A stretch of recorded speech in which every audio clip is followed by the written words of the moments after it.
Hi folks, haven't made a video for a little while because I've been a little bit under the weather, but I have managed to get one or two things done on the bike. So here's a video about where I'm at. I'm just going to turn the music down a bit because it's too loud. So what I've done is I was stuck with this problem of not being able to fit the lights because with the clip-on bars, the clutch cable and whatnot were kind of keeping the headlights away from the forks, so I couldn't attach them. So what I did was I tried to build like a frame to mount the headlights on, similar to the original Honda frame that would like hold the fairing and that on and the clocks, but that didn't go too well. I didn't really kind of get it how I wanted it, and basically I just decided what to do is I'd put flat Street Fighter bars on instead of the clip-ons. So that's what I've done. I had these bars a while ago. I had a Honda VTR 1000 and I had these flat bars on it for a while with these risers, and when I sold before I sold the VTR, I put its clip-ons, the original clip-ons, back on to kind of make it more standard, you know. But I still had these flat bars and the risers kicking around, so basically what I've done is I've used them on the bike. I wasn't sure how they'd look, but actually I think they look pretty freaking amazing. Excuse me, I just swore. I'm not sure if that'll get bleeped out on YouTube, but I do like that. I kind of like the stance, kind of big wide flat bars, kind of goes well with that sort of chunky tank and everything. So and also I quite like the contrast. I've got black bars and chrome risers, makes quite a good contrast, which I think looks quite good. So once basically what I did was took the yoke off, took off the top yoke, or the triple tree as the Americans call it, drilled a couple of holes. I think they were like 9mm or something, 9mm holes or 10mm, something like that, and then basically just bolted the risers onto the top of the yoke and put the yoke back on. Actually, what I also did was I made this bracket. This is like an aluminium bracket. It's made out of plate aluminium. It's about I don't know, 3 or 4mm thick or something like that. And basically what I did was I just cut that out, drilled the holes through it, and then drilled some more holes to mount the clocks on. And it supports the clocks. And because it's like 3 or 4mm thick, it's quite sturdy, which means the clocks are absolutely rock solid. There's a tiny bit of give in that, but I think actually that's more like the plastic mountings, because the clocks are made of plastic, got like a black plastic case, and they're basically bolted through that aluminium plate, and so it does feel quite solid. And I think the clocks also look quite good with those bars and stuff. I think they're kind of like just the right kind of size and the right kind of width for the forks and whatnot. So the only slight downside was, as you can see, I've drilled a hole there. Right, now that hole, that lines up with the like the ring in the front of the yoke where the ignition barrel goes. But the problem was, when I actually put the clocks on, I discovered that the clocks actually cover over it. As you can see, there's only really half of the hole kind of visible there, and what that means is that the ignition barrel couldn't go in. So the ignition barrel I had to take out of the yokes.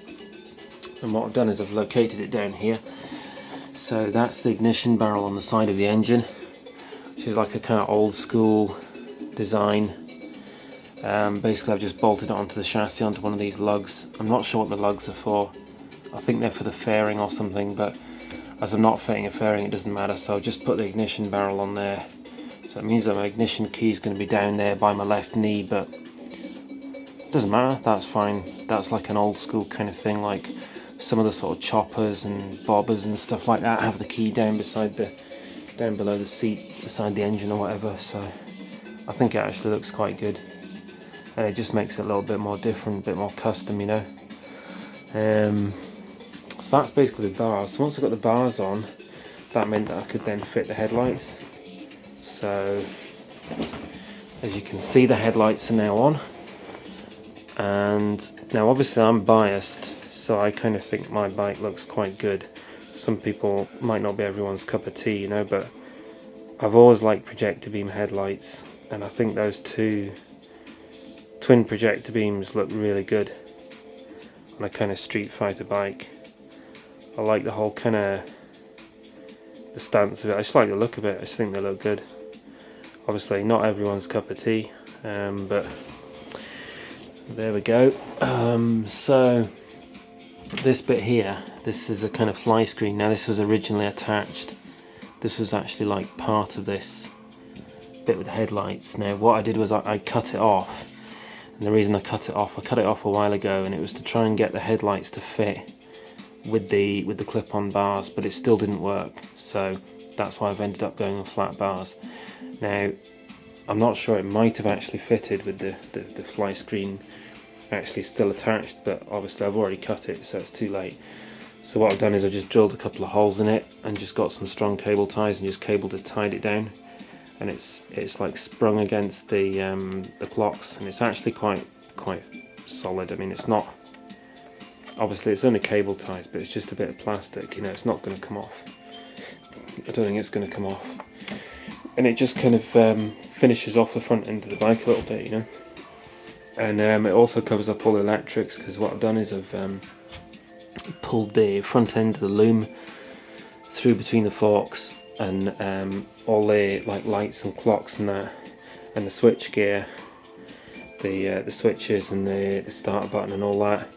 All those wires are basically kind of like bunched up behind this fly screen, sort of between the fly screen and the forks, above the headlights, below the clock. So it's all kind of in a kind of reasonably neat bundle, which obviously you can't see because the screen's on there, but I think it doesn't look too bad. I think in a way it would have been better if I'd not cut the fly screen off the top of the lights. With hindsight, I think that would have worked better, but too late. So that's kind of that. And then I put the mirrors on, and I put the mirrors on the clip-ons, I put them above the clip-on, but on the flat bars what I've done is I've hung them below, because that's the way that people normally fit them on kind of Street Fighters, is hang the bar end mirrors below the bar. And I've actually tried sitting on the bike, and you can actually see in the mirrors, they do actually work. I can kind of see behind the bike. The indicators are also on. I think I put that in a previous video. I've put them on the ends of the radiator. I could have possibly put them on the forks, but to be honest, I think they work just as well on the radiator, you know. So what else? The tank is now screwed down. I've bolted the tank down. That's an Allen bolt. It's like a, I think it's an M6 or something. Got some washers and like a rubber washer. And the tank's quite solid. It's not actually bolted on at the back yet. It's just cable tied, just temporarily at the back. I need to bolt that down properly. So that's kind of where I've got to with it at the moment. There's obviously still some more things to do. I've still got to put the mudguard on. That's the mudguard there. I was planning to make some of my own brackets to do the mudguard, but to be honest, I think what I might do is I might see if I can just get some CBR 900 brackets and just fit it with those. Just make my life a bit easier, you know. And then apart from that, it's just kind of stupid odds and ends. Oh yeah, so the main bit of news about it really is that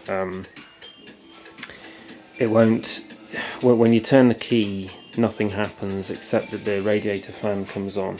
Perhaps I can show you what I'm talking about. If I can find the key. Right, I'll put the keys down somewhere, I don't know where I put it. So what happens is, when you turn the key on, the radiator fan comes on. Okay, but nothing else, none of the other electrics work. So the headlights don't come on, the indicators don't work, the clocks don't come on, nothing else comes on, okay? So what I did was I had a look in my Haynes manual, and I looked at my wiring diagram, and what I discovered was the fan is on a different circuit from everything else, okay? So how it works is you've got your battery under here. I've fastened the seat down so I can't take it off just now, but so the battery's in there. You've got your negative terminal on this side and your positive on that side, right? Negative just earth straight onto the chassis, okay? Positive goes through the starter relay and the main fuse, and the starter relay basically breaks into a number of different circuits. So you've got one cable that goes onto the back of the starter motor. You can probably actually see that in here somewhere, I think.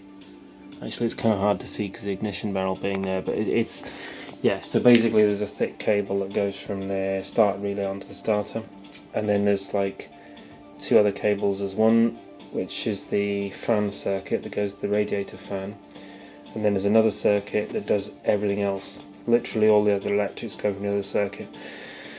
So what I've deduced from that is that the starter solenoid must be faulty. But that's actually good news, because I can get a starter solenoid off eBay for about £10 or £12. So what I'm going to do is I'm going to get one of those ordered up, and as soon as I've got that I'll just fit that, and then hopefully the bike should start and everything else should work. The lights, the indicators, the clocks and all the rest of it should just work, hopefully. That's what I'm hoping. So that's where I'm at with the electrics. So it's getting to the point where I know I keep saying this, but I can kind of just about see sort of the light of at the end of the tunnel, so to speak. I'm almost at a stage where I can put it in for an MOT. I'm not sure whether I'll have it in for an MOT before Christmas. Maybe, maybe not. We'll see. But there's not too much to do. Basically, I just need to get the electrics working, and apart from that, it's just bits and pieces. Just get the front mudguard on. I still need to do a hose for the expansion tank. See, that's my expansion tank there, and I've still got to join the top of the radiator to that. So that's another little job. But what I'm going to do is I'm just going to order a banjo bolt and a banjo bolt and a banjo fitting. Just put that into the top of the radiator, and then just run some hose down into that catch tank and just drill through the cap, put the cap on, something like that, I think. So that's kind of that. So that's pretty much it for the moment. Hopefully I'll get another video up sometime through the week and kind of give you an update on where I've got to. That's pretty much it for now. Thanks very much for watching.